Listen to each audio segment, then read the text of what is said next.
The use of computers and the internet in the classroom and at home is integral to education. But how can schools guard against alienating parents or low-income families from this online culture? We would never replace what we do in school. I mean, the teacher-student interaction is really important, and the group discussions that go on in the classroom. But it just gives us that opportunity to set home learning, to set follow-up tasks, particularly useful in Key Stage 4 with revision tasks as well. It's just another sort of string to our bow in terms of giving the students the best opportunities to realise their potentials.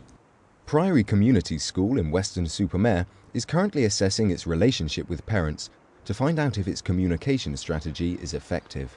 School communicates very well. We get regular post home from the school. They don't rely on students just handing over a letter and it getting buried in the bottom of their bag. We get reports sent home 4 times a year.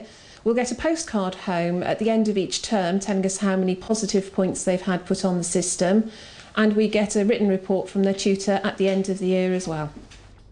It's the school's policy to ensure that parents are in the loop when it comes to students' online learning. Sarah's son Ed uses the VLE at home, but she can access Priory's online resources too. When Ed first started school, I probably used the VLE a little bit more than I do now. It's probably tailed off a little bit as he's got through to year 9, but it is helpful now and again. He might mention a particular topic he's studying in a class and I might want to find out a bit more information. So rather than quizzing him on it, I can just go and have a look and see what's happening. The other way we actually engage with parents is through our Parental Gateway.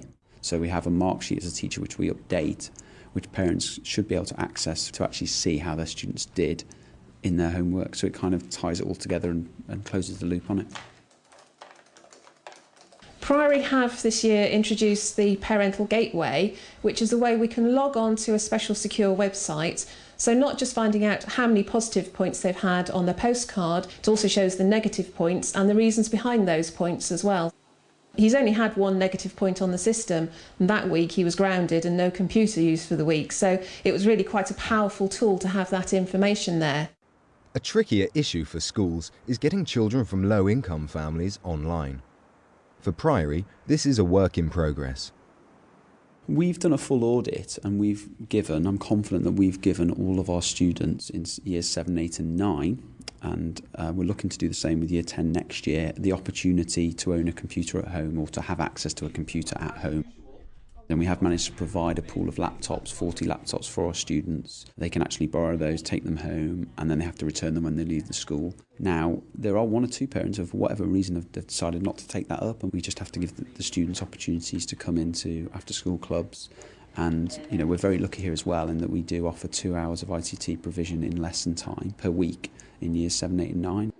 I think one tip really is not to single those students out. So to treat them the same as you treat anyone else. Provide some extra provision if you can, because they will really benefit from it. So in your student voice panels, make sure you've got a representative from someone from a low-income family.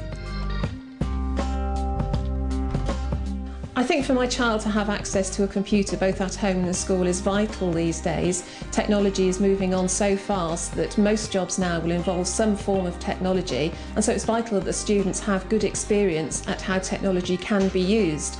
So it's very important that they have this access both at home and in school.